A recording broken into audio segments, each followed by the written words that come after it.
Shalom, everyone. Peace to you, my dear friends, and to all my brothers and sisters in our Lord and Savior, Yeshua the Messiah, Jesus the Christ. Jake Hilton here with the Sword of YeHoVaH Ministries. Welcome to this evening's family scripture study from the Chronological Gospels, the life and 70-week ministry of the Messiah. And welcome to part 10 and the final part, yes, the final part of this mega multi-part series that we've been doing for the past several weeks from Gethsemane to Golgotha. And I just have to say right here at the beginning that the Word of God is so perfect and so pure, so true, that as we have been acting as deep-sea scripture divers, diving down so deep into the living waters of the Word of God, this has just been an epic journey of discovery. It has been so extraordinary as we've been going through the Word of God that not only has this been epic in every detail, but it's just been spiritual gold. You and I, we've been feasting, brothers and sisters. We have been feasting on pure truth. And this feast, I dare say that this has been a feast of biblical proportions. I feel like I can say that very accurately.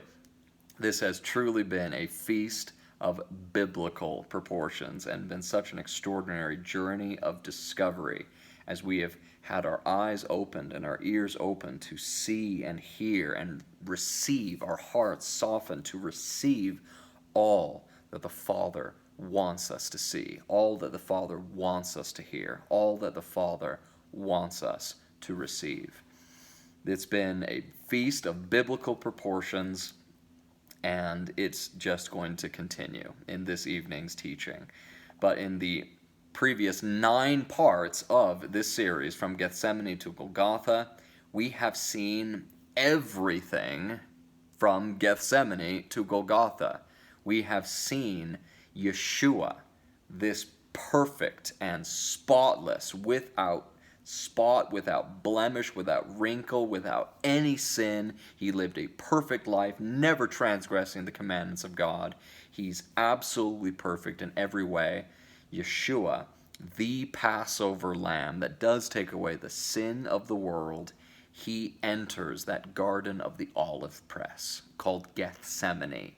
And it is there that that lamb is leaned heavily upon, pressed upon very, very heavily by the Almighty Father, by YeHoVaH God himself, by the Creator and King of the whole universe. And it's there in the garden of the olive press that our sin is transferred to Yeshua. That Yeshua, who knew no sin, becomes sin. And Yeshua receives of it. He voluntarily receives of that curse. He receives it, even though he's in agony, in extreme agony, being pressed under that extreme weight. He still cries out, "Father, not my will, but your will be done." And under that weight, even the very blood of his body is pressed out of his pores. And from Gethsemane, we have seen everything, every single detail, all the way up to Golgotha, the place of the skull, where this same perfect, spotless lamb is sacrificed. And he's sacrificed on the very day of the preparation to the Passover, on the 14th day of the first biblical month, the month of the Aviv. That's one of those most extraordinary things that we've seen throughout this series, is how Yeshua is fulfilling the Word of God in every detail. I mean, we're talking about every jot, every tittle, every dot, everything, perfectly. Yeshua fulfills it to the very day and hour, to the very minute that these things have been recorded and practiced for hundreds of years. God is awesome. God is amazing that YeHoVaH truly, not only does he see the end from the beginning, but he declares it. He orchestrates all of this. He orchestrates everything. He sees it, he declares it, and this has all been planned and prepared and orchestrated by the Almighty Father. And his son Yeshua is that lamb that in the book of the Revelation he's given the title, the Lamb that was slain from the foundation of the world. From the foundation of the world, this is orchestrated and seen and declared all by the Father. And here's Yeshua fulfilling every detail of the Word of God. Things that were recorded 400 and 600 and 800 and 1,000 and even 1,500 years earlier, going all the way back to the time of Moses and the Israelites in the time of Egypt. Yeshua is here fulfilling it perfectly. And even on this day of the preparation of the Passover, as the Passover lamb is sacrificed right at Golgotha, just outside the walls of Jerusalem, right alongside the main road, we've seen that there would be tens of thousands of people going along that main road, entering Jerusalem, going up to the Temple Mount, and so many of these people would be carrying their own Passover lamb. They're carrying their own Passover lamb, going up to the Temple Mount to have that lamb sacrificed, and so many of these people, they walk right past the Lamb of God that does take away the sin of the world, and not only do they not see him and not recognize him, but they hate him, they revile him, they persecute him. No different than the ancient Israelites wandering in the wilderness. One of the things that they were doing this all the time. They're constantly complaining and murmuring, and they're doubting. And one of the things that's recorded is that the very bread that God is sending to them out of heaven on a daily basis, the only day that it wasn't sent was on the seventh day Sabbath, but that's why the commandment's given. Hey, on the sixth day, get 2 days worth of bread and you'll be just fine. But this bread that is miraculously given to them by God every single day so that their physical needs are completely taken care of, the ancient Israelites declare that we hate this worthless bread. That's something they say. We hate this worthless bread. We can't stand it. Yeshua is the living bread that the Father has sent to us out of heaven. And it's the same thing.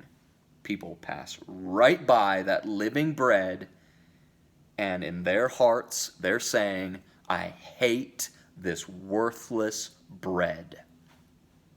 And they put their trust in their own stuff, in their own man-made religion, thinking that that will save them, as they pass right by he who actually can save them, who offers that salvation as a gift from the eternal Father. Oh, my brothers and sisters, we have seen so much, and we have seen how at the 9th hour, what we would call 3 p.m., Yeshua receives of this bitterest of wine, so horrible, nasty, terrible wine, so bad that it's called vinegar. He receives of it. He drinks it as that image of the cup that he's received from his Father, the cup of God's wrath, bitterest cup there is, and he drinks every last drop of it, which is why he declares immediately after receiving the, quote, vinegar, it is finished. I have done it. I have paid the price. I have drunk down that bitterest of cups, every last drop. I've drunk it down to its terrible dregs.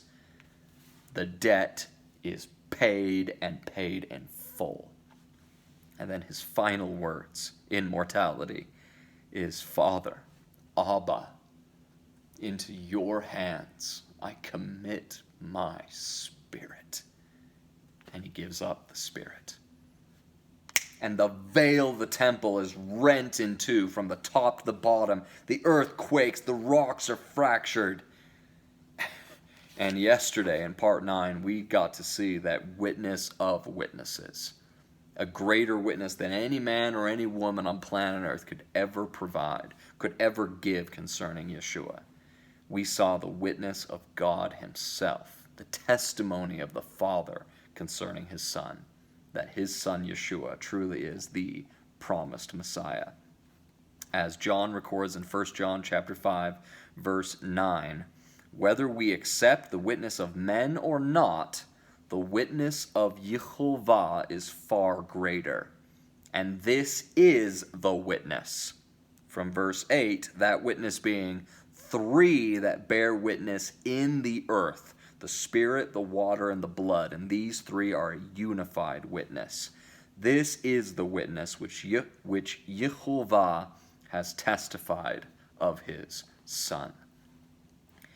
Yeshua, to his last dying breath, trusted 100% in his Father and the promises of his Father.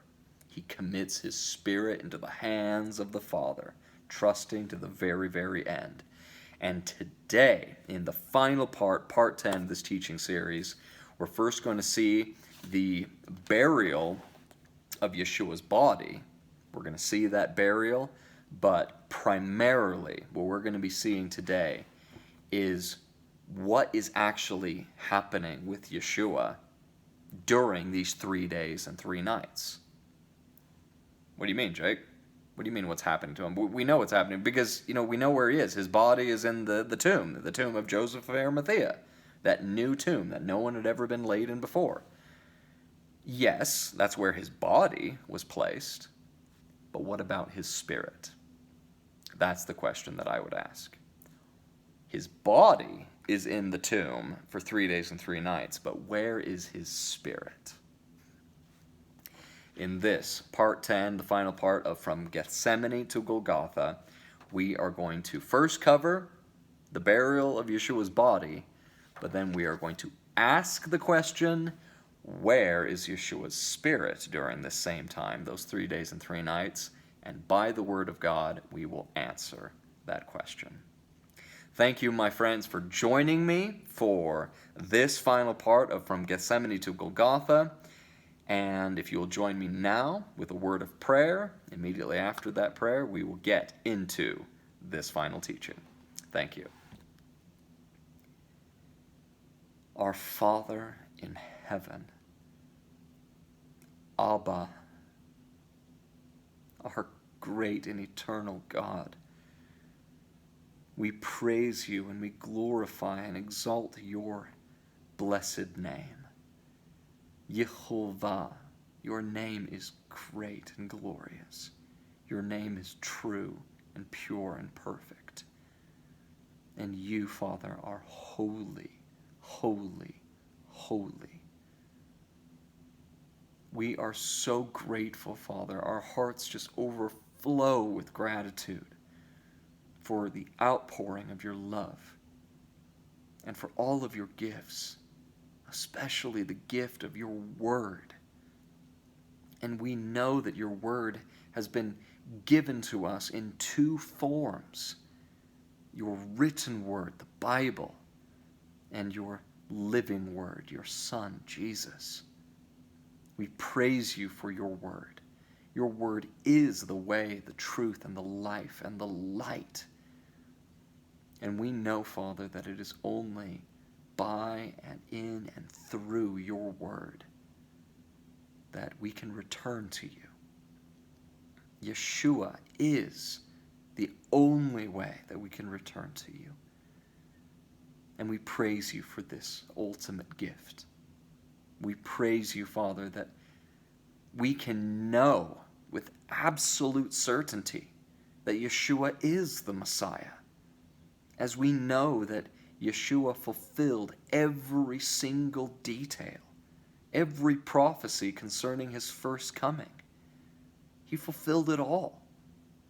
Scriptures that were written many, many hundreds of years before he was even born, He fulfills it all. And we praise you for that, YeHoVaH, as we know that you dwell within him and you dwell within us. We know, Father, that this was your work. This was your ministry through Yeshua. These are your words. This is your good news. And that you have performed all of these miracles. The greatest miracle of all. That we can be forgiven. That salvation is provided to us through Yeshua, your Son. And it is in his name that we praise you and exalt and glorify you forever. Amen. Thank you, my dear friends, for joining me in that word of prayer. Page 257 of the Chronological Gospels, Matthew chapter 27:57, Mark 15:42, Luke 23:50, and John 19:38. Starting with Matthew 27:57. When the evening was approaching, Joseph of Arimathea, a rich man who was also Yeshua's disciple, went to Pilate and requested the body of Yeshua. When the evening was approaching, keep in mind, Yeshua dies on the cross at 3 p.m. That's when he's dead. Soon after his death, they're saying, hey, let's break their legs so we can just get this over with. We got to get these guys buried and done before the high Sabbath of the first day of unleavened bread, where that evening we're going to be having the Passover meal. We're going to be eating that meal. We don't want these guys hanging on the cross and during that time. So let's break their legs so they suffocate on the cross. Let's get this over with quickly. They break the legs of the two that are on either side of Yeshua, the one that would be on his right hand, the sheep, the repentant sinner, and then the one that's on his left hand, the unrepentant sinner, the goat. They come to Yeshua. After breaking their legs, they come to Yeshua, and he's already dead. So that transpires. They pierce his side with that spear, going right through his lungs and into his heart. So the evening is now approaching. It's very likely at this time, it's 3:30, 4 p.m. even, and Joseph of Arimathea, he needs to then go to Pilate. He goes to the Roman governor and says, hey, I need Yeshua's body. And Pilate's actually astounded that he's already dead. This is what it says in the Gospel of Mark, chapter 15, verse 44. It says that Pilate was amazed and questioned that he was dead so soon. He's like, he's already dead? It's only been, 6.5, 7 hours. He's already dead? It's like, yeah, he's already dead. He gave up his spirit. That miracle on the cross that the centurion witnessed, that seeing him give up the spirit, the centurion declared, truth, this man was the Son of God. Taking Yeshua's body, going back to Golgotha to take Yeshua's body off the cross and then wrap him and get him in the tomb, there's time that transpires with all of these things. It just doesn't happen, in the space of 1 hour. Probably would take a minimum of 3.5 hours. Either way, evening is approaching, the sun is heading towards the western horizon, and they need to get Yeshua in the tomb before the sun sets, before the high Sabbath of the first day of unleavened bread. Notes: the Passover sacrifice was originally offered, quote, between the evenings, very much so King Jamesian language, between the evenings, Exodus chapter 12, verse 6, which most authorities maintain is before sunset in the late afternoon of the 14th day of the month of the Aviv, the first biblical month. During the Second Temple period, Josephus, a Jewish historian from the first century, Flavius Josephus, he states that more than 250,000 lambs were sacrificed on the Temple Mount. 250,000 lambs are being sacrificed in Jerusalem to the Temple Mount. All of these people are going into Jerusalem carrying these lambs. They pass by the lamb, don't see him. Or many don't. Josephus states that more than 250,000 lambs were sacrificed on the Temple Mount. This took some time to accomplish, obviously, and yet it had to be done in time for the priests to put their lambs in the ovens in the priest's chambers, and then go over the Kidron Valley Bridge to bind 10 stalks of Aviv barley for the upcoming first fruits harvest and offering. All those details about first fruits we're going to cover next time as we get into the resurrection of Yeshua and the day of first fruits. But they would cross the bridge, they would bind 10 stalks of Aviv barley for the upcoming first fruits harvest and first fruits offering. All this had to be finished before sunset on the 14th day of the Aviv. As sunset commenced the high Sabbath, beginning the first day, beginning the Feast of Unleavened Bread, Joseph of Arimathea had to get the body of Yeshua into the grave before the sun set that evening. This was the point of having the soldiers break the legs of the condemned. They would suffocate because they could no longer push up with their legs to get their next breath. They could then be buried before sundown. So when the evening was approaching, Joseph of Arimathea, a rich man, and we know from other gospel accounts that this is a man of the Sanhedrin, but he is a good and just man of the Sanhedrin and had not consented to the council or their deeds, to the rulings of these religious leaders. Joseph of Arimathea, a rich man who was also Yeshua's disciple, went to Pilate and requested the body of Yeshua, and Pilate commanded the body to be released to him. Joseph took the body. He wrapped it in a clean linen cloth. Well, first of all, it's, Joseph took the body, a single sentence, but what would be required to do that?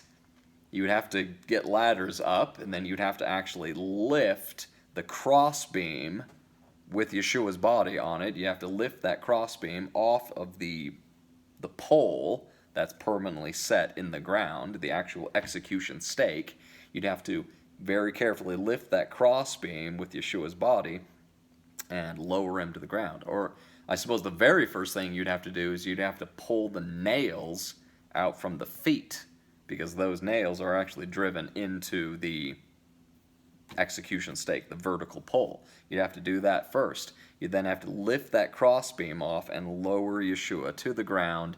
You'd have to bend the back of the nail, because that's what they would do. They would bend the nail back to lock it in place. You'd have to bend it straight. You'd have to hammer it back through to get it out. I mean, this all takes time. And it would have been, you can feel these people's pain. They're all disciples of Yeshua. They'd be sobbing. They would just be, and here we've got Mary, the mother of Yeshua, the one who was prophesied that a sword would pierce her heart. You just know that every tear in their whole soul is being shed at this time.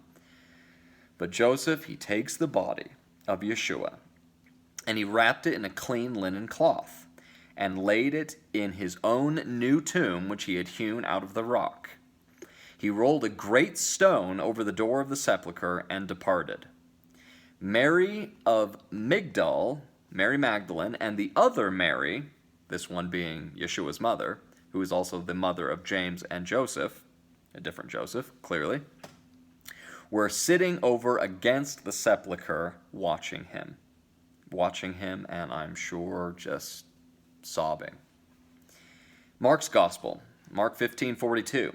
When the evening was come, or evening is approaching, because it was the preparation, that is, the day before the Sabbath, not the weekly Sabbath, this is the day before the high Sabbath of unleavened bread, Joseph of Arimathea, an honorable member of the Sanhedrin, who also waited for the kingdom of God, went in boldly to Pilate and requested the body of Yeshua. Pilate was amazed and questioned that he was dead so soon. He's already dead? He's like, yep, no, he's already dead. So Pilate called the centurion and asked him whether he had been dead for any length of time. When he heard the details from the centurion, he gave the body to Joseph. Gave permission, okay, you can take his body.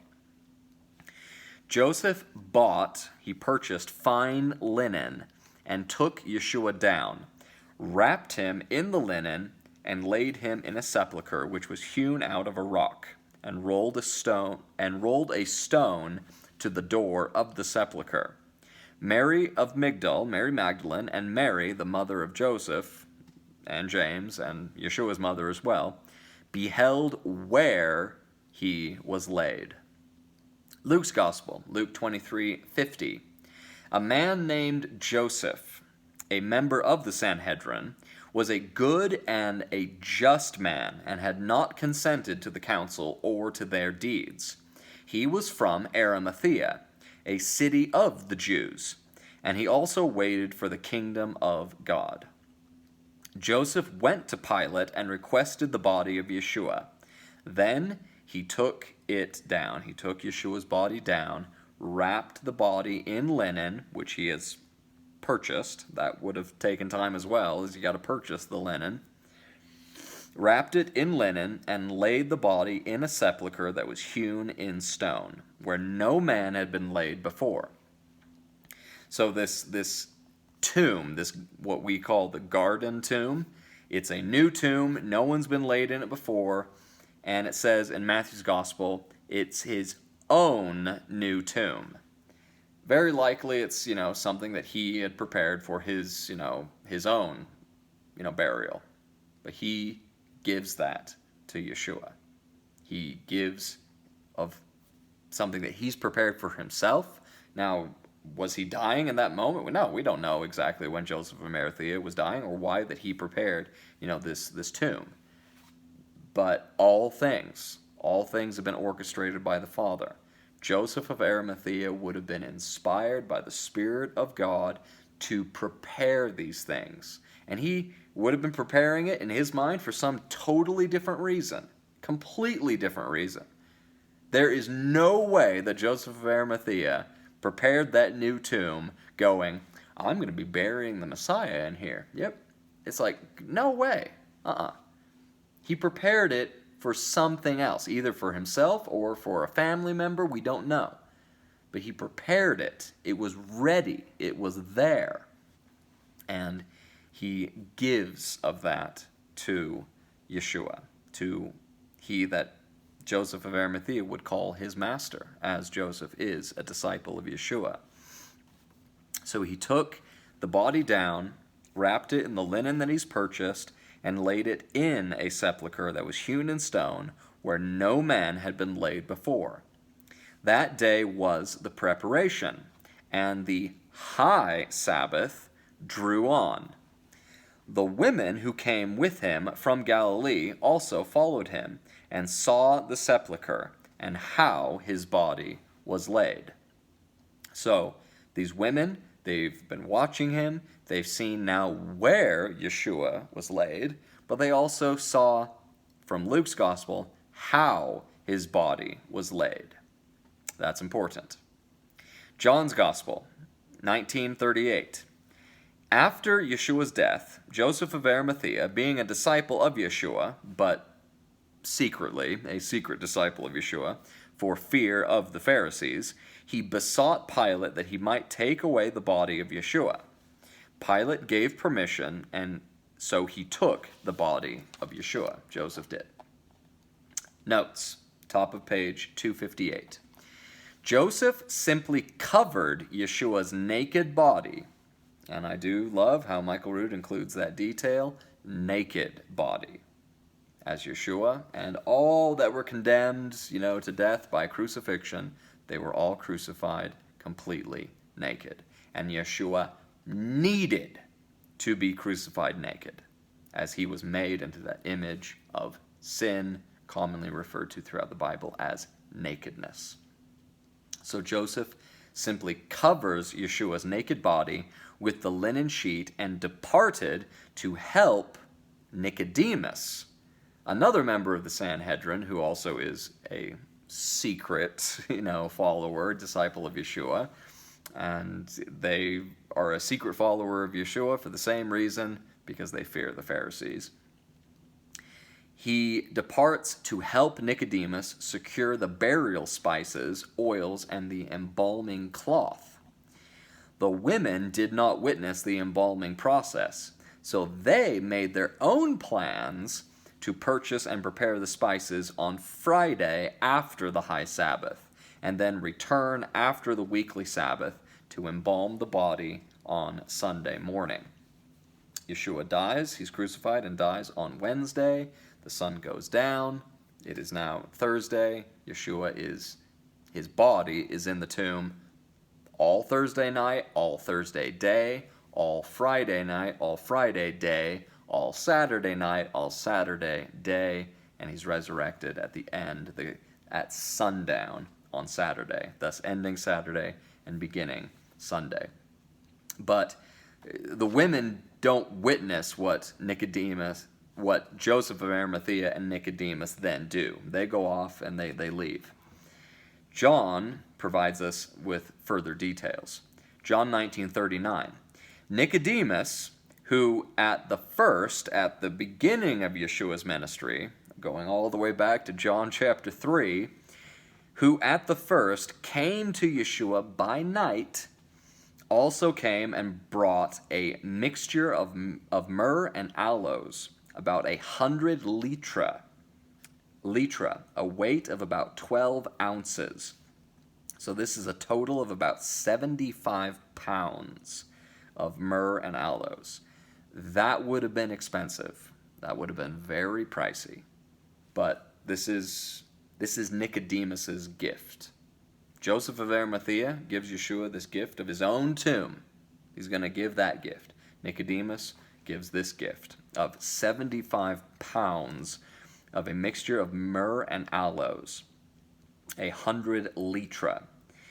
Then Nicodemus and Joseph took the body of Yeshua and wound it in linen cloth with the spices, as is the proper method for the Jews to bury their dead. Near the place where Yeshua was crucified there was a garden, and in the garden was a new sepulchre where no man had been laid before. They laid Yeshua there because Passover preparations were pending, and the sepulchre was close at hand. So the women, they beheld first where Joseph put Yeshua, and they also saw how his body was laid. But they don't actually see this proper burial. They assumed that Yeshua was improperly buried, and so they go off to prepare their own preparations. Then we have the next day. So that day ends. It's now that evening where everyone is going to be going to their houses with their now sacrificed Passover lamb, and they sit in their houses, and you can just imagine these tens of thousands, hundreds of thousands of people sitting in their homes that evening, and they've got the lamb that was sacrificed there on the Temple Mount, they've got the bitter herbs, they've got wine, they've got unleavened bread, all according to Torah law, and they're there in their homes and they're eating. They're having their Passover meal.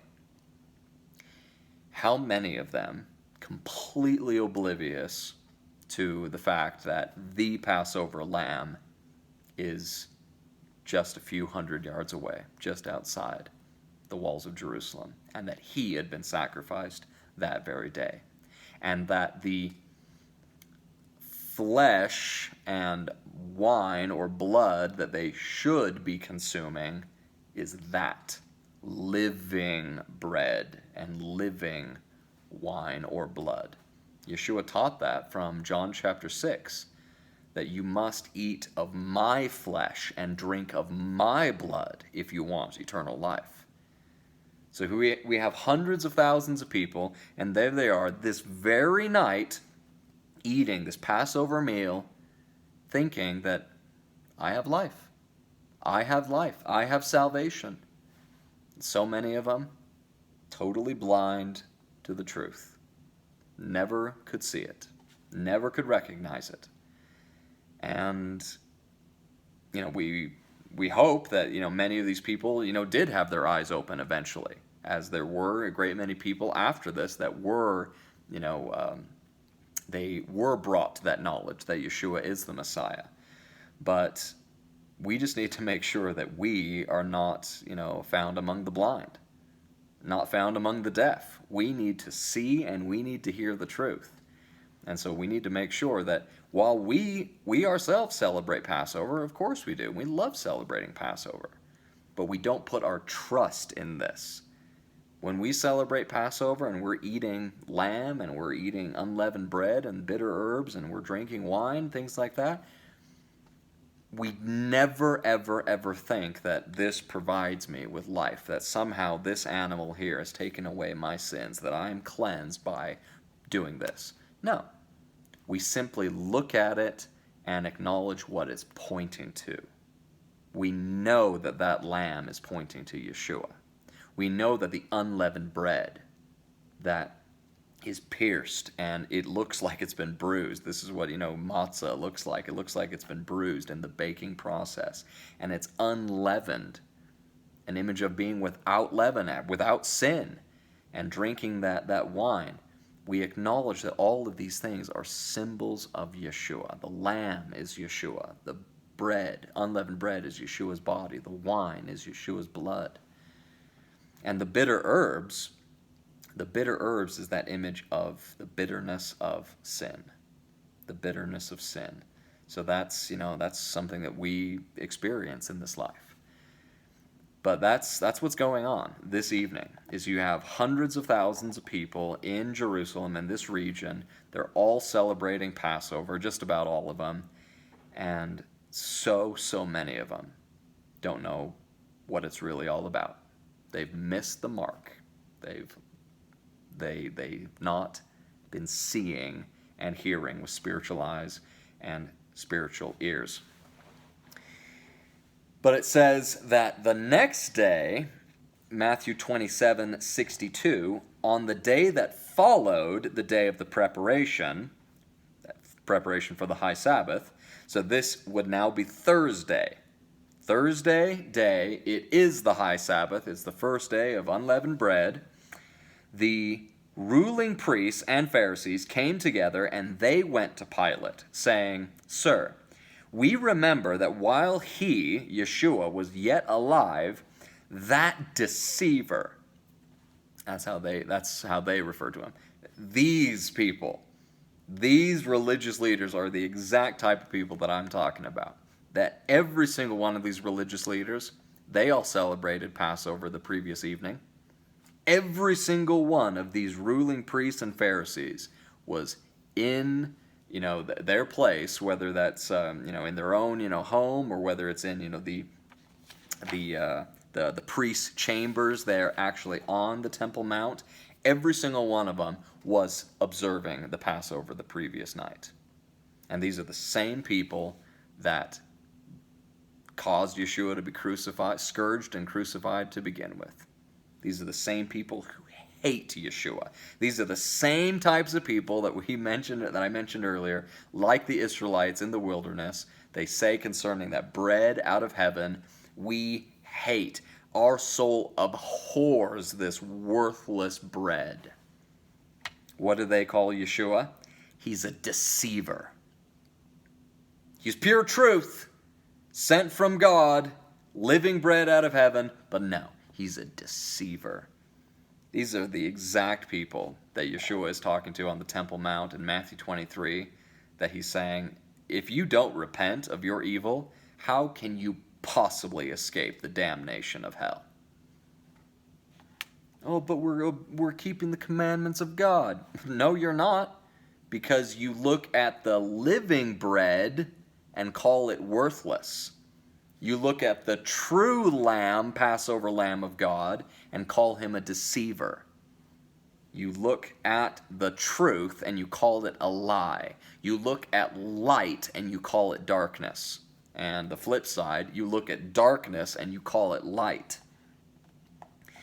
So they say to Pilate, "Sir, we remember that while he was yet alive, that deceiver said, 'After 3 days I will rise again.' So therefore, command that the sepulchre be secured until the 3rd day, lest his disciples should come and steal him away at night, and then say to the people, 'He is risen from the dead.'" We got to make sure that, the disciples of this man don't, pull a fast one on us. And if we allow that, then the last error would be worse than the first. It'll be even worse than it was before. I love what's recorded, I believe it's in Acts chapter 17, concerning the disciples of Yeshua that are going out into all the world, and they are preaching and teaching, they are sharing the good news of the Word of God. They are preaching the truth that Yeshua is the Messiah and that he was resurrected by God. They are described as people that have turned the world upside down. The last error would be worse than the first. It's like, oh, you don't even know what's coming, guys. Oh, yeah, you don't even know. But, they want to do everything in their power to make sure that the disciples don't pull a fast one. So Pilate said to them, "You have a watch. You have a watch of, soldiers. So go your way and make it as secure as you can." So they went and made the sepulchre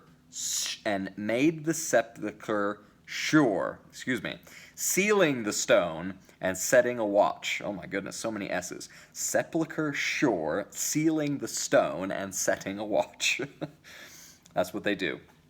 And to this day, we even know exactly what they did in making the sepulchre sure and sealing the stone. Turn a few pages over in the Chronological Gospels. This is on page 262. And there's even a few images that are provided. Let me see if I can show these to you. Few images provided. This is from Jerusalem, from the Garden Tomb. And it is an ancient iron pin secured in once molten lead. So there's this iron pin right there in the stone, and around it is lead. But the lead was at one time molten, so they could get it in there. An ancient iron pin secured in once molten lead. It remains in the wall of the Garden Tomb north of Damascus Gate in Jerusalem. The sheared pin remains as a remembrance of the resurrection of Yeshua. Physical evidence, cold, hard facts, right there at the Garden Tomb, north of Damascus Gate in Jerusalem. Notes: the Israeli Department of Antiquities authorized the sampling of an ancient iron rod embedded in the rock face of the Garden Tomb in Jerusalem. It was found to be an iron rod that had been driven into molten lead to form a permanent seal. So what's going on here is you got this big, round stone, this massive, massive, heavy stone over the door. But these religious leaders, they go to Pilate and they say, hey, we need to make sure that this is secure, that no one's going to be able to move that stone. We have to lock it in place and make sure it is in place and it will never be moved. So Pilate says, okay, go do whatever you're going to do and set a watch of, guards. I don't care. So they do. This is the evidence that that's exactly what happened. They go to the place, they would have chiseled into the rock to make a hole, they would have put molten lead in that hole, and then driven this iron rod into it. And then they would have bent that rod over the actual round stone, securing it. So that stone's not moving. That stone is locked in place. And here is the evidence of it to this day. Securing iron rods in molten lead to anchor stones in place is the very method that was used to construct the Colosseum in Rome. This discovery provided concrete, yeah, very much so concrete, evidence that the iron rod still buried in the face of the garden tomb was a Roman seal that anchored the stone over the doorway of Yeshua's tomb. This is further evidence that when the angel rolled the stone away, it sheared off the iron seal pin that is still embedded above the top left corner of the tomb to this very day. And this is what's so amazing. Incredible. It was calculated by the researchers that it took approximately 90 tons of force to shear off the iron seal pin. The angel just shows up, takes that stone, pushes it, and that iron pin that's locked in place just gets sheared right off. Would have taken 90 tons. 90 times 2,000 pounds, 90 tons to shear off that iron seal pin. And that's exactly what happened. Now, the angel rolled the stone back so others could enter the tomb. Yeshua had arose the day before, the evening of the weekly Sabbath, Saturday, and did not need the stone to be moved for him to walk out of the tomb. Yeah, Yeshua, once he's resurrected, he can go anywhere. As later this day, the first day of the week, the disciples are all in the upper room in Jerusalem, and it says the door was closed, and then all of a sudden, Yeshua's there in the room with them. So the whole moving of the stone away from, blocking the doorway, not necessary for Yeshua to get out of the tomb. He could leave the tomb at any time once he was resurrected. But it was moved so that others, the disciples of Yeshua, could come and see the witness that the tomb is empty. He's gone. And it's also so that we could have that witness. That here we have the record that states so clearly that the religious leaders, they go to Pilate, the Roman governor, and they say, hey, we need to seal this tomb. And here today, over 2,000, or not over, 8 years shy of exactly 2,000 years, we have the evidence. That iron pin was sheared right off as the stone was moved. 90 tons of force. To God and one of his angels, nothing. Amazing. So, that's what happens on the high Sabbath, is that they seal the stone and they set a watch. Mark 16:1 and Luke 23:56. When the Sabbath was passed, this is the high Sabbath, so now it's Friday, Mary Magdalene and Mary, the mother of James, and Salome, they bought sweet spices so that they might come and anoint Yeshua. Now, these women, once again, they were completely unaware that Nicodemus and Joseph of Arimathea already, when they had all left, they already have properly anointed the body of Yeshua, as is the proper method for the Jews to bury. So they were unaware of that. They are also completely unaware that the religious leaders have gotten the Romans to seal the stone over the tomb entrance. They're completely unaware of these two facts. So the women, they purchased these sweet spices so that they might come and anoint the body of Yeshua on the first day of the week. But if Yeshua had never been resurrected and that angel came and never moved that stone away from the door, the women would have arrived early in the morning on the first day of the week, and they would have been unable to do what they had planned to do. They would arrive and they were like, they've sealed the stone. We can't move this thing. even all of them together, pushing that stone would have been, difficult, but they could have done it, if they had enough people helping them. But the stone had been sealed by that iron, seal pin, by that iron rod. They would not have been able to move it. But praise be to YeHoVaH, they arrive very early in the morning on the first day of the week while it was still dark, and the stone had been rolled away. And they go in, and there's the angel saying, hey, he's gone. He's gone. He's already resurrected. So when the high Sabbath was past, Mary Magdalene, Mary the mother of James, and Salome bought sweet spices so that they might come and anoint Yeshua, his body. Luke 23:56. The women returned from the sepulchre, they left the sepulchre, and they prepared the burial spices and ointments. And that would be on the day after the high Sabbath, on Friday. Luke 23:56. B. After the women had purchased and prepared spices and ointments on the 6th day, on Friday, they then rested on the Sabbath day according to the commandment. So this is where we can see clearly what's going on from Mark's and Luke's gospel, but you got to read both at the same time.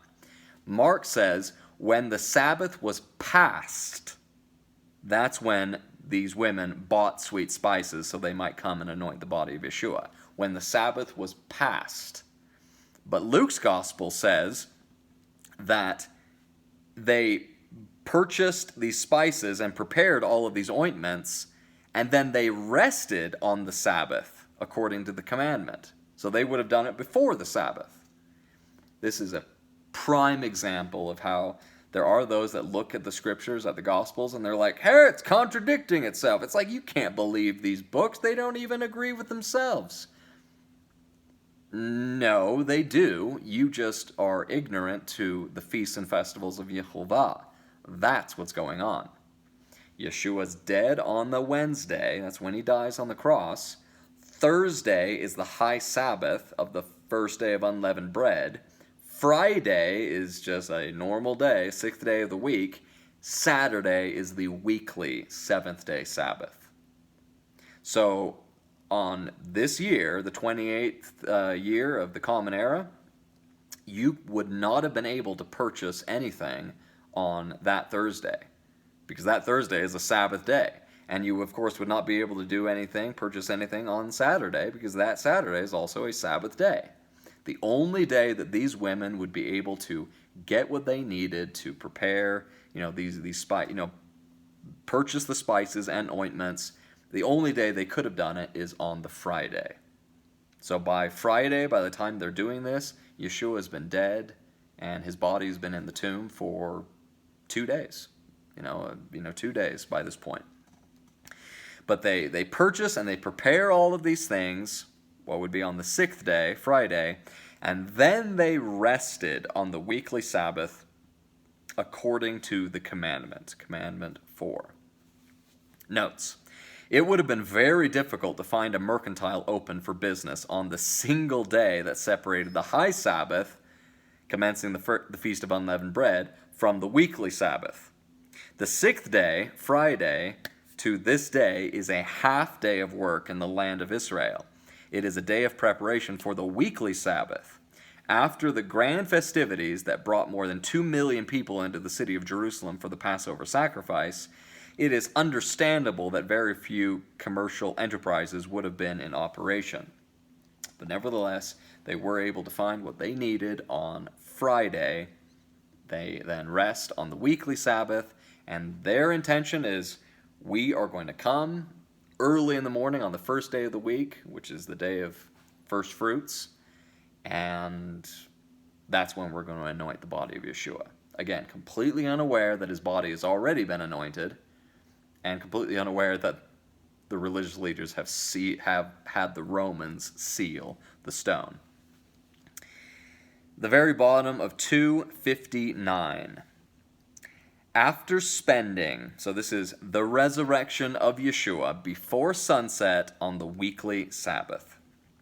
After spending 3 days and 3 nights in the grave, Yeshua arose from the grave on the 3rd day after his burial. The resurrection transpired on the weekly Sabbath. When Mary returned to the grave early the 1st day of the week, while it was still dark, the grave was empty. Yeshua had already risen late the previous day.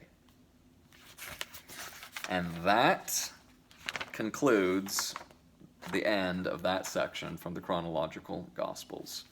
The next section begins with the day of the first fruits.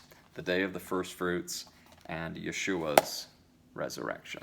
So, we will get there, but that's going to be in next teaching from the Chronological Gospels. What we will now do for the remainder of this teaching, part 10 of From Gethsemane to Golgotha, is that we are going to answer that question I asked at the very beginning. Yes, Yeshua's body is in the tomb for those 3 days and 3 nights, but where is his spirit? Where's his spirit during this time? Did his spirit ascend to the Father? Those are Yeshua's final words, right? On the cross, he says, Father, into your hands I commit my spirit. So let's ask that. Did Yeshua ascend to the Father? These are all positions that people have. I have looked into this, and there's so many people out there that have, so many ideas. But this evening, I will, from the Bible, present to you what I believe to be the most sound, the most accurate biblical position. But there are those that, they believe that Yeshua ascended to the Father immediately at his death. No, because Yeshua, after his resurrection, he appears to Mary Magdalene at the garden tomb, and he says, do not touch me, for I have not yet ascended to my Father. I have not yet ascended to my Father, but go to my brethren and tell them that I ascend to my Father and your Father, to my God and your God. And to fulfill the imagery of the feasts and festivals of YeHoVaH, which is everything that Yeshua is doing here, of course he couldn't ascend to the Father during those 3 days and 3 nights. His spirit could not ascend to the Father. Absolutely not. Because the high priest, for what the high priest is supposed to do during this time period from Passover to first fruits, is to go into seclusion, to be in a place where he is alone. He is secluded. No one around him, no one can touch him during that time. Hence the reason why he says to Mary Magdalene, don't touch me. You can't touch me. I have not yet ascended to my Father. I have not yet fulfilled the pattern of the first fruits offering. But that's what I'm going to do right now. I'm going to ascend to the Father, and then after that, you can touch me and handle me. I even encourage you to do so. So, no, he did not ascend to his Father during those 3 days and 3 nights. So we're going to shoot that one down. Second idea that a lot of people have is that he went to paradise. He went to paradise. But no, we're going to shoot that one down too, because we have already looked into and answered, this problem from the Gospel of Luke. There is one verse from the Gospel of Luke that people use as their absolute evidence, concrete evidence that Yeshua went into paradise for those 3 days and 3 nights. And this is, of course, from Luke 23, verse 43. To the repentant sinner that would have been on his right hand there, crucified next to him, Yeshua said to that repentant sinner, Truth I say to you, today you shall be with me in paradise. That's how people read it, and that's how it shows up in most English Bibles. But we have to remember that commas don't exist in either the Hebrew or the Greek. They don't exist. It's 100% English. And so the insertion of that comma, it changes everything from what Yeshua is saying to this repentant sinner. He did not say to him, "Truth I say to you, comma, today you will be with me in paradise." That's not what Yeshua said. It's not what he meant. He's saying, "Truth I say to you today." What I'm saying to you right now, in this very moment, today I say this truth to you, comma, you will be with me in paradise. That's what Yeshua is saying. Paradise doesn't exist right now. Paradise was lost with the fall of mankind, with the fall of Adam and Eve. Paradise was lost. This world is, under sin and a curse, and yeah, paradise doesn't exist. Paradise will be restored when Yeshua returns, when all that are in Christ are raised. Or if you happen to be have endured and lived through the period of the Great Tribulation and are alive at the time of Yeshua's return, doesn't matter. All who are in Christ, whether dead or alive, you are caught up to be with Yeshua. And then after the earth is cleansed and burned and destroyed, the evil is destroyed, paradise is restored. Paradise is renewed. That's when we, those who are in Christ, will descend with Yeshua to the new paradise earth, and we will reign with him for those 1,000 years. That's what Yeshua is alluding to. That's what he's saying to this individual on the cross next to him, is that truth I say to you today, comma, you will be with me in paradise. But this is that one verse that people use as their absolute concrete evidence that Yeshua's spirit went to paradise for those 3 days and 3 nights. He was in paradise because he says, "Truth I say to you, today you will be with me in paradise." No.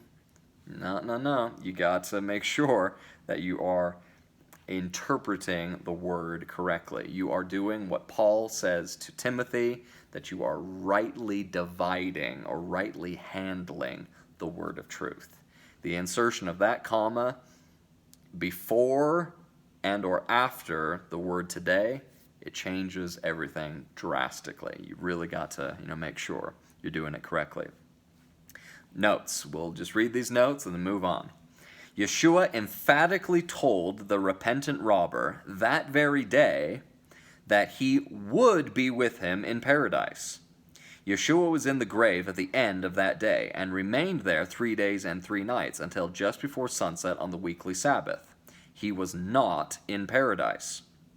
Depending on the translator's theology, commas were inserted into different translations to yield completely different results. If I truly say to you today, "You shall be with me in Jerusalem," you expect that at some time in the future we will be together in Jerusalem. But if I truly say to you, "Today you shall be with me in Jerusalem," you know that you had better get your bags packed immediately. Unlike Jerusalem, paradise is not available today. It was created in the beginning, as recorded in Genesis chapter 1, and will be recreated in the end. So, that's what he's saying. He's not saying that, today, this very day, we're together, we're going to be in paradise. That's not what he's saying. But that is that number one verse that people use for that second position. So we're going to shoot that down. Yeshua did not ascend to his Father during those 3 days and 3 nights, and he did not go into paradise during those 3 days and 3 nights. So where was he? Where was Yeshua's spirit during that time? It is my position, and I will show you all the biblical evidence to support this position, that Yeshua's spirit was thrust down to the lowest depths of Sheol, the lowest depths of the bottomless pit. He was thrust down into outer darkness, that very place that he references throughout his ministry, that place of absolute pitch black darkness where there is weeping, wailing, and gnashing of teeth. Yeshua's spirit was thrust down into that absolute darkness, but lower than all, to the most furthest extent of that darkness, having descended below everything and all things to the very, what we can say, the very bottom of the bottomless pit, into a place of complete darkness, not a sliver, not a shred of light down there. What? That's where Yeshua was? That's where his spirit was? That's my belief, and I believe the Bible clearly supports that, and it all is in the imagery of that one prophecy that Yeshua quotes and prophesies concerning more than any other prophecy throughout the whole of his ministry, and that's the Jonah prophecy. The prophecy of Jonah, as recorded in Matthew 12, 39, and 40, but also recorded many other times throughout Yeshua's ministry. Yeshua, answered the religious leaders and said to them, "An evil and adulterous generation seeks after a sign, and no sign will be given to it, except the sign of the prophet Jonah. For as Jonah was 3 days and 3 nights in the belly of the great fish, so will the Son of Man be 3 days and 3 nights in the heart of the earth." In the heart of the earth.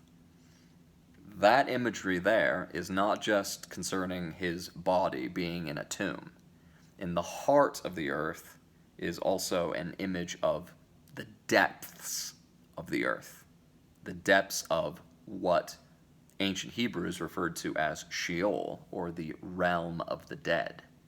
He would be in the heart of it, the depths of it. That just as Jonah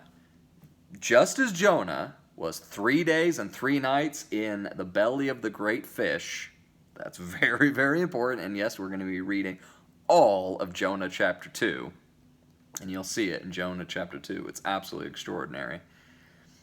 Just as Jonah was 3 days and 3 nights in the belly of the great fish, so will the Son of Man be 3 days and 3 nights in the heart of the earth. The number one prophecy that Yeshua quotes, that he says this is what's going to happen, also happens to be the number one prophecy that most Christians completely ignore or screw up as they go with this Good Friday, Easter Sunday morning stuff. Good Friday, crucifixion, Easter morning, Sunday, resurrection. It's like, that's not 3 days and 3 nights. It's impossible. Absolutely impossible to get 3 days and 3 nights from Friday to Sunday. No matter how you try to calculate it. You can't do it. Impossible. Yeshua was not crucified on a Friday and resurrected on a Sunday. It was on a Wednesday, and it was his resurrection on Saturday, or at sundown on Saturday. But it was, in fact, 3 full days and 3 full nights in accordance with this sign of the prophet Jonah. Let's first read from Ephesians chapter 4, starting in verse 8. When he ascended on high, he took many captives. He brought captives with him, those that were resurrected after his resurrection, and gave gifts to his people. And that is quoting from Psalm 68, verse 18. Verse 9, what does he ascended mean, except that he also descended to the lower earthly regions? Now that's from the New International Version, New International Version, the lower earthly regions. But it literally is the depths of the earth. Same type of imagery with that heart of the earth, depths of the earth. He also descended to the lower earthly regions, or to the depths of the earth. Let's read from Psalm 16. Psalm 16 is a contemplation or a miktam of David, King, Prophet David. And this is 100% recognized by Peter on the day of Pentecost, Acts chapter 2, that this psalm was written prophetically concerning the Messiah. David says, 1,000 years earlier, "Preserve me, O God, for in you I put my trust." That's important. Final words out of Yeshua's mouth as he's on the cross. "Father, into your hands I commit my spirit."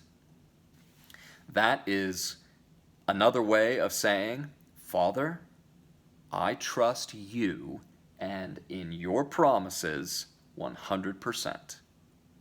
Yeshua had just barely made the declaration. He had declared, "It is finished. I've done it. I've paid the price. The debt is paid." And then he speaks to his Father. "Father, I have..." This is as if he is saying this. This is what he's getting at. "Father, I have done what you have given me to do. And so now I am trusting you, as I've always trusted you. I trust you 100% to do what you will do. That I have fulfilled my end of the bargain, as it were. I am now trusting you completely to fulfill your end of the bargain. I trust you completely. And so into your hands I commit my spirit." That's what Yeshua is getting at. Yeshua had done what his Father had given him to do. And so now Yeshua is going, "Father, you have promised from your word that because I would do what I would do and fulfill what you gave me to fulfill, that you will not leave me in Sheol. You won't leave me in Sheol, but you will resurrect me 3 days and 3 nights from now," or from when his body is actually put in the tomb. David says, "Preserve me, O God, for in you I put my trust.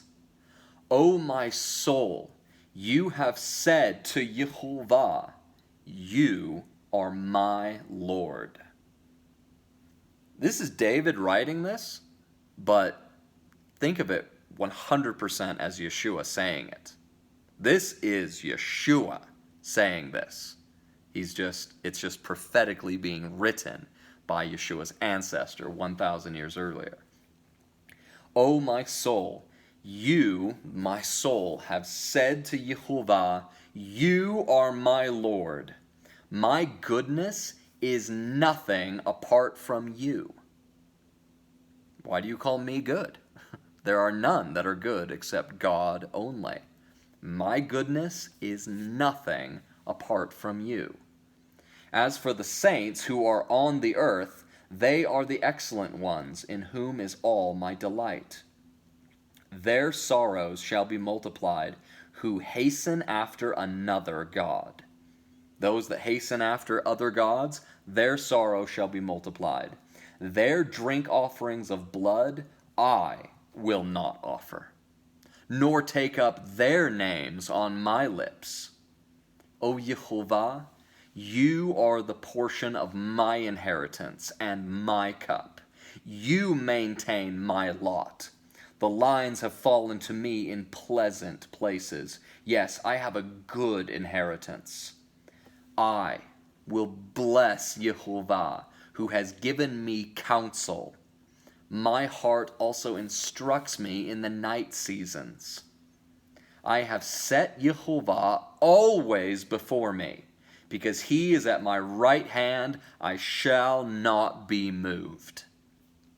Therefore, my heart is glad, and my glory rejoices. My flesh also will rest in hope. For you, this is Yeshua. This is a messianic psalm. This is a prophetic psalm. 1,000 years earlier, Yeshua is fulfilling this. Yeshua says, "For you, YeHoVaH, will not leave my soul in Sheol." You won't leave my soul in Sheol, in the realm of the dead. Nor will you allow your Holy One to see corruption or to undergo decay. You're not going to allow your Holy One to see corruption. You will show me the path of life. In your presence is fullness of joy. At your right hand are pleasures forevermore. Now, if you're only reading Psalm 16, you could say, well, this is just David. This is David prophesying, concerning himself. You, YeHoVaH, will not leave my soul in Sheol, nor will you allow your Holy One, even referring to himself, that I am, your Holy One, to see corruption. You could say that, but it becomes absolute, concrete, solid once you parallel it with what Peter says in Acts chapter 2 on the day of Pentecost, where Peter quotes directly from Psalm 16. Acts chapter 2, starting in verse 22. This is 22 to 33. Peter declares, "Men of Israel, hear these words. Jesus of Nazareth, a man attested by God to you by miracles, wonders, and signs, which God did through him in your midst, as you yourselves also know, him being delivered by the determined purpose and foreknowledge of God, you have taken by lawless hands, have crucified and put to death, whom God raised up, having loosed the pains of death, because it was not possible that he should be held by it." He loosed the pains of death. It was not possible that he should be held by it. Why is it not possible that he's held by it? Because Yeshua had done no wrong. Yeshua was not deserving of death. He was deserving of life. But they put him to death wrongly. He pays that price in our stead. And the promises of God are true, that his Messiah would be raised after 3 days and 3 nights. Yeshua fulfilled his end of the deal, so YeHoVaH will fulfill his end of the deal. That's why Yeshua could not be held by death. Could not be held by death. YeHoVaH had already promised that Yeshua would be resurrected. It was not possible that he should be held by it. For David says concerning him, for David says this concerning Yeshua, I foresaw YeHoVaH always before my face, for he is at my right hand, that I may not be shaken. Therefore my heart rejoiced, and my tongue was glad. Moreover, my flesh also will rest in hope, for you will not leave my soul in Hades. Hades, the Greek version of Sheol. Same place, though, the realm of the dead. For you, this is what David wrote concerning the Messiah. My flesh also will rest in hope. For you, YeHoVaH, will not leave my soul in Sheol, nor will you allow your Holy One to see corruption. You have made known to me the ways of life. You will make me full of joy in your presence. Quoting Psalm 16. Then Peter goes on, "Men and brethren, let me speak freely to you of the patriarch David, that he is both dead and buried, and his tomb is with us to this day. Therefore, being a prophet, and knowing that God had sworn with an oath to him that of the fruit of his body, that of his descendant, according to the flesh, God would raise up the Christ to sit on his throne. And he, David foreseeing this, spoke concerning the resurrection of the Christ, that his soul was not left in Sheol, that Yeshua's soul was not left in Sheol. David foresaw this and wrote about it." Psalm 16 is not like I suppose it could be applied to David, but that's not why David wrote it. The word from Peter is that David wrote it concerning the Messiah.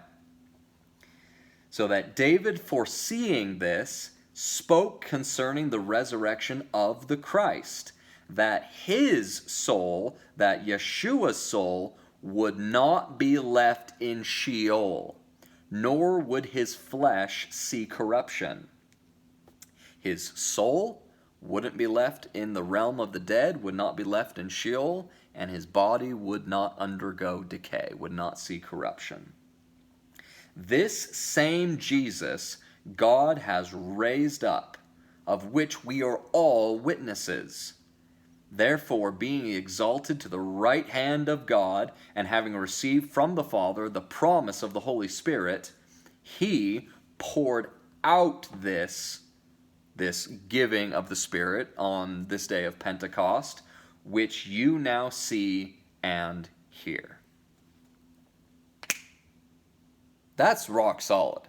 That is rock solid, and it even gets more rock solid when you look at Jonah chapters 1 and 2, and you parallel that with Micah chapter 7. Okay, so this is all about Jonah. First, let's read again what Yeshua says. "For just as Jonah was 3 days and 3 nights in the belly of the great fish, so will the Son of Man be 3 days and 3 nights in the heart of the earth." Let's first read Micah chapter 7, verses 18 and 19. Micah declares, "Who is a God like you, YeHoVaH, who pardons sin and forgives the transgression of the remnant of his inheritance? You do not stay angry forever, but you delight to show mercy. You will again have compassion on us.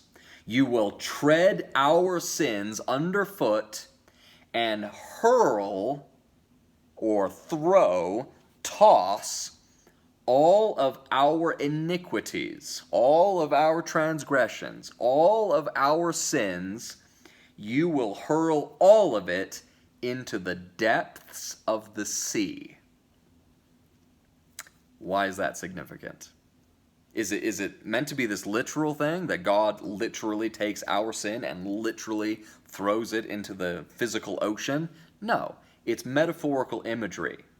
But the image is all connected with Yeshua being made into that image of sin, and Jonah, the prophet Jonah, that was hurled into the sea, where he was swallowed by a great fish that YeHoVaH had prepared. Prepared specifically for Jonah.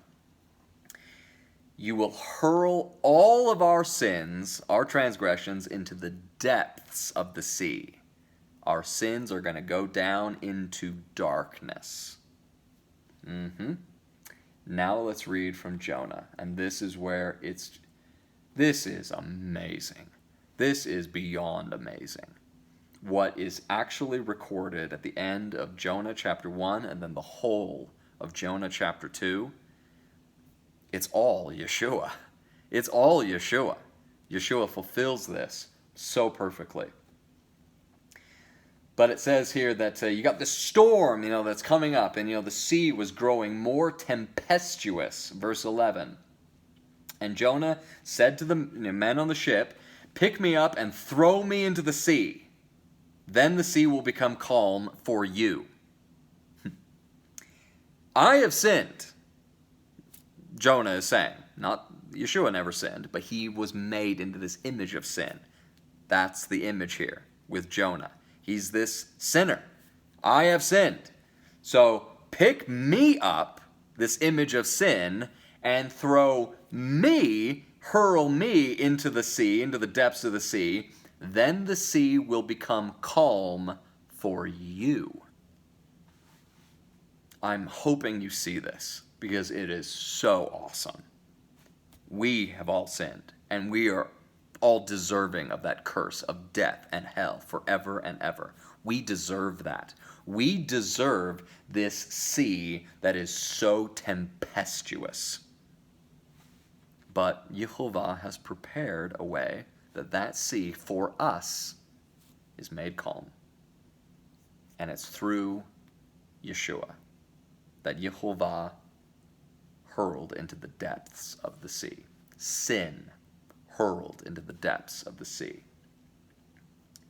Pick me up and throw me into the sea. Then the sea will become calm for you. He doesn't just say it'll become calm. These words are there for a reason. The sea will become calm for you. For I know that this great tempest is because of me. Nevertheless, the men rowed hard to return to land, but they could not, for the sea continued to grow more and more tempestuous against them. Therefore they cried out to YeHoVaH and said, "We pray, O YeHoVaH, please do not let us perish for this man's life, and do not charge us with innocent blood. For you, O YeHoVaH, have done as it pleased you." Seem to have read that, yes, Isaiah 53, it pleased YeHoVaH to bruise him, to scourge and wound Yeshua. Because through Yeshua, through the hurling of Yeshua into the depths of the sea, into the depths of Sheol, through Yeshua's sacrifice, the sea is made calm for many. The sea, the tempestuous sea ends, that we have salvation. For you, O YeHoVaH, have done as it pleased you. So, with that, they picked up Jonah and threw him into the sea, and the sea ceased from its raging.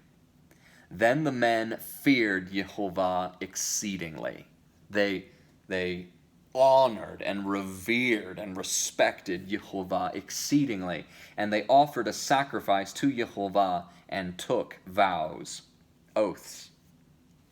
Verse 17, final verse of Jonah chapter 1. Now YeHoVaH had prepared a great fish to swallow Jonah, and Jonah was in the belly of the fish 3 days and 3 nights. What kind of great fish was this? We have no idea. No idea. And it could have even been a whale. It's only when you get into modern times that you start differentiating between, fish that have gills and whales that are actually mammals. People in the ancient world never did this. They never, differentiated between it. It swims in the sea. It's a fish. So it could have been a whale. It could have been any number of things. We don't know. But YeHoVaH, what we do know is that YeHoVaH had prepared it, had orchestrated it, had seen it and declared it, and knew what he was going to do. He knew it. He knew exactly what would happen, and he has orchestrated it all, every detail. YeHoVaH had prepared a great fish to swallow Jonah, and Jonah was in the belly of the fish 3 days and 3 nights. Now, of any place on earth, any place that's in this actual mortal realm, Can you think of any place more awful than this? I don't think I can. I don't think I can. It's horrific beyond horrific. I mean, it's one thing to be thrown in the cold, black depths of the sea, but it's something else entirely to be swallowed by a great fish. I mean, for all we know, this great fish could have been a megalodon. We don't know. I mean, it was just an enormous fish. That's just horrible and terrifying and just completely awful in so many ways. It's like the worst place. That here's Jonah. He's drowning. He's in the water. It's cold. It's black. It's dark. There's thunder and lightning. There's all these things, and he gets swallowed. And he gets swallowed by a great fish. He would have been in there in the belly of that fish. It would have stunk. It would have smelled terrible. It would have been slimy, gross, and it would be pitch black. There would not be a sliver of light in there. It would be absolutely pitch black and terrifying. Terrifying. This is where Jonah is for 3 full days and 3 full nights. But what does Jonah do during those 3 full days and 3 full nights? What is he doing in the belly of that great fish? He's doing the exact same thing that I declare Yeshua was doing in the heart of the earth, in the lowest depths of Sheol, having descended to the lower earthly regions, right down there to the very bottom of the bottomless pit. Jonah does what Yeshua does. He trusts in YeHoVaH completely, and he's praying to YeHoVaH. He's pouring out his heart to Almighty God, that God will save him, that God will fulfill his word. God will be true to his word, as God always is. Remember, Yeshua's final words on the cross is, Father, into your hands I commit my spirit. I have done what you have given me to do, and so I am trusting you. I've done it all because I trust you. I know that just as I have upheld my end of the contract, if you will uphold your end of the contract. Because you are good, and you are gracious, and you are merciful. Jonah chapter 2. We have to read the whole chapter, and just like we did with Psalm 16, yes, it's Jonah saying these words, but read it from the perspective of Yeshua. Picture Yeshua, his soul, his spirit, there in the depths of Sheol, in a terrible place, awful, terrible place, that place of weeping, wailing, and gnashing of teeth. He's in an awful place of pitch blackness. It's cold, wet, damp. It's just it's the worst place ever. Absolutely horrific. But what does Jonah do? What does Yeshua do? Then Jonah prayed to YeHoVaH his God from the fish's belly. Read it as Yeshua prayed to YeHoVaH his God from the belly of Sheol. And yes, Jonah likens the fish's belly to Sheol.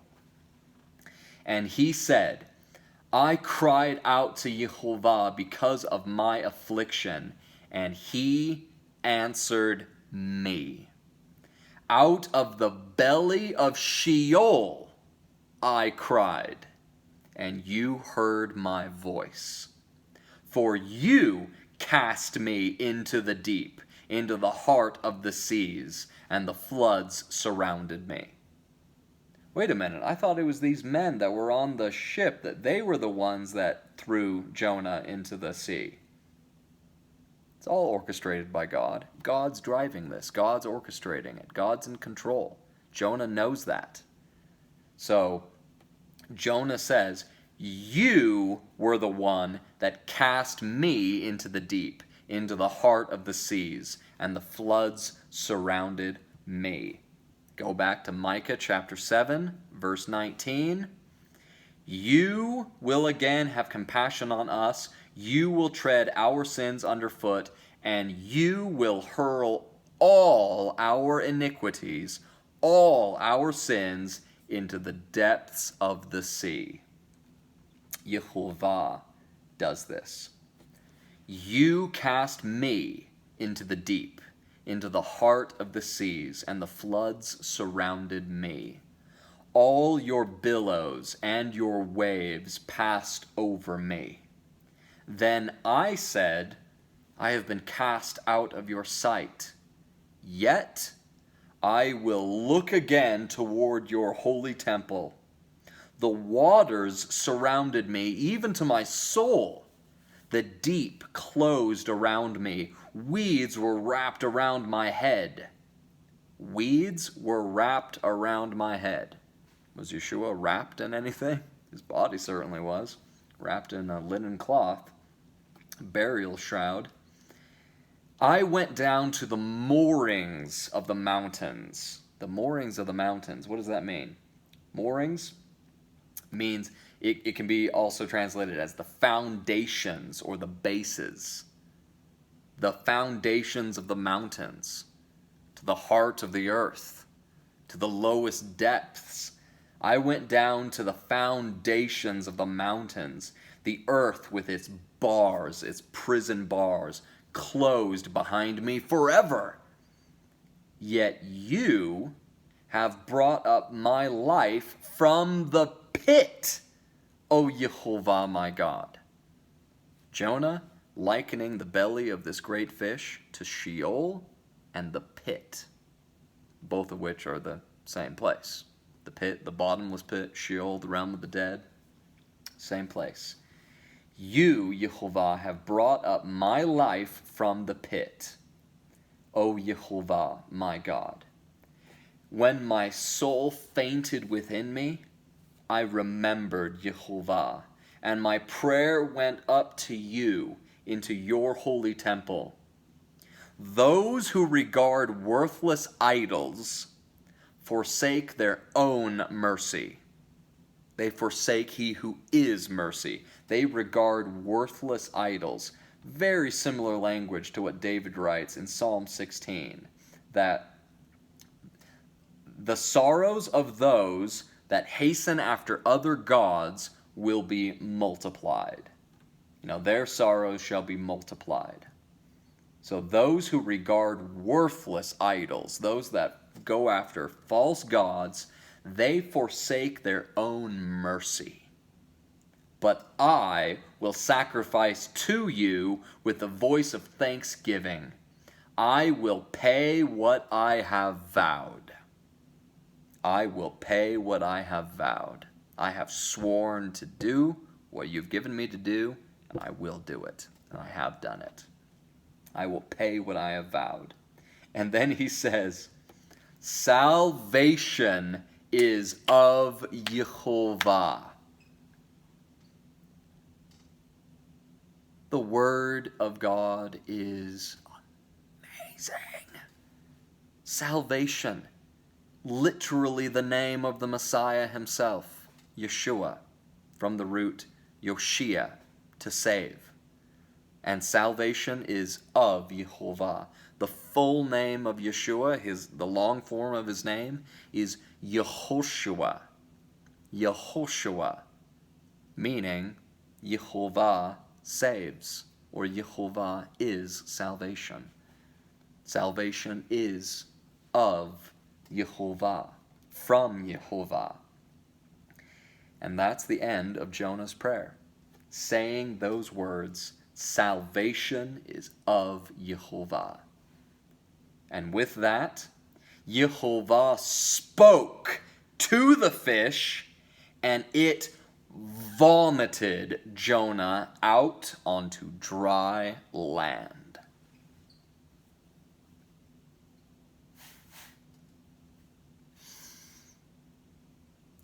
So YeHoVaH spoke to the depths of Sheol.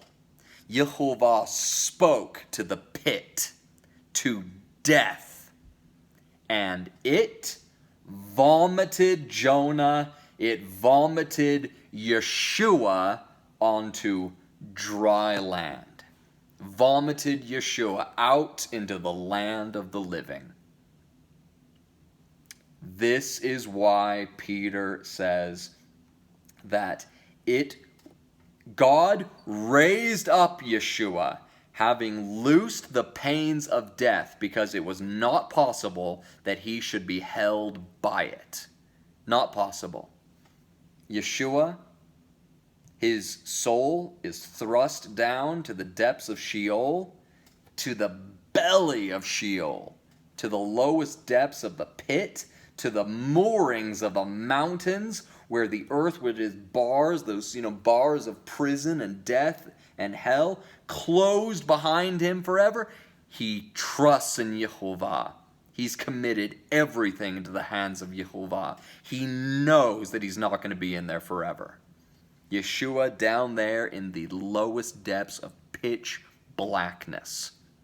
The most horrific place, spiritually speaking, there is. Just as Jonah was in the most horrific place, physically speaking, there is, Yeshua was in the most horrific place, spiritually speaking. The most horrific.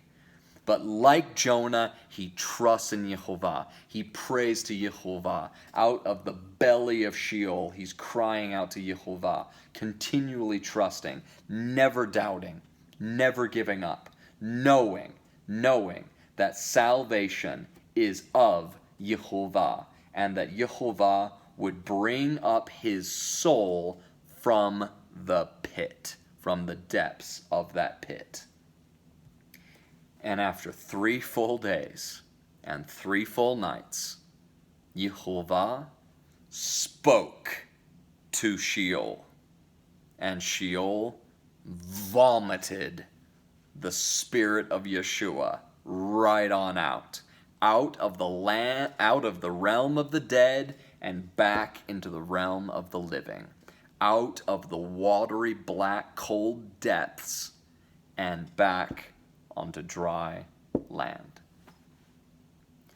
This is where Yeshua was for those 3 days and 3 nights. He did not ascend to the Father during those 3 days and 3 nights. He was not in paradise for those 3 days and 3 nights. He was in the lowest, blackest, darkest, most terrible depths of Sheol for those 3 days and 3 nights.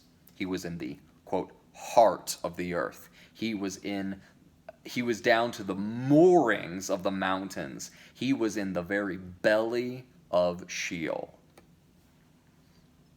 But his final words, Father, it's finished. I've done it. I've done what you've given me to do. So into your hands I commit my spirit. His spirit goes down to the depths of Sheol.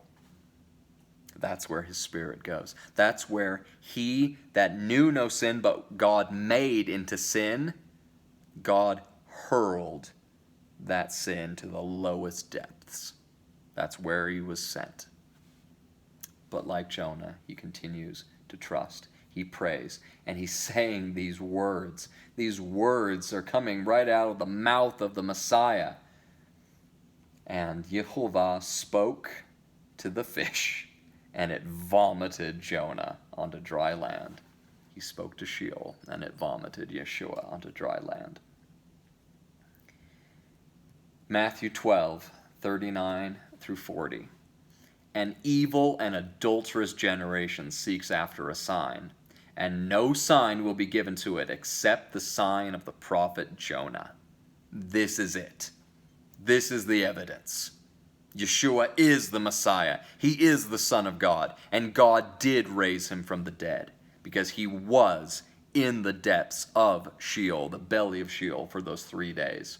For just as Jonah was 3 days and 3 nights in the belly of the great fish, so will the Son of Man be 3 days and 3 nights in the heart of the earth, in the depths of the earth, down to the foundations of the mountains, to the very belly of Sheol.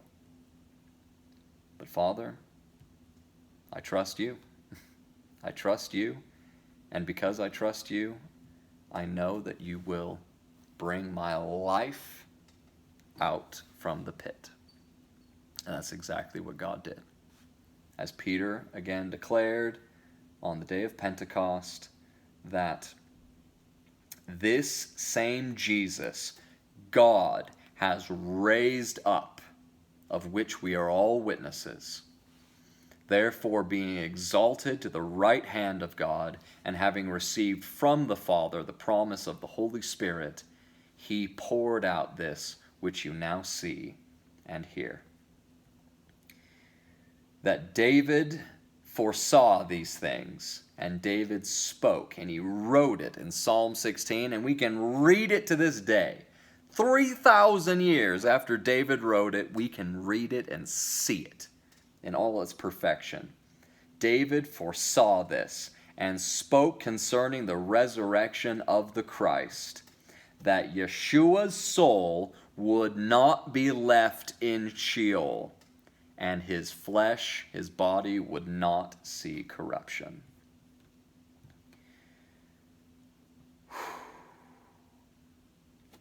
I thank you, my dear friends. I thank you so very much for joining me, not just for this evening's teaching, but for joining me for the whole of this mega teaching series, from Gethsemane to Golgotha.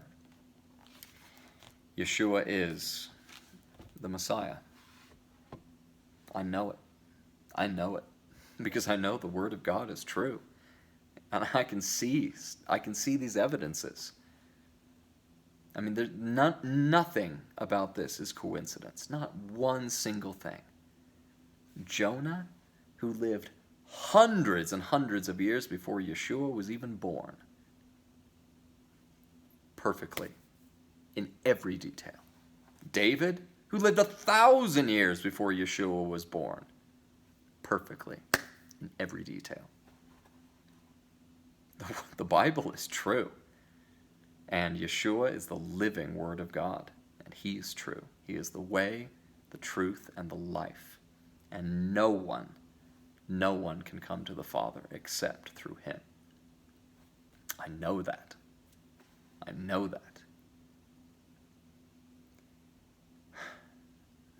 My soul is it's filled with joy. It's filled with joy.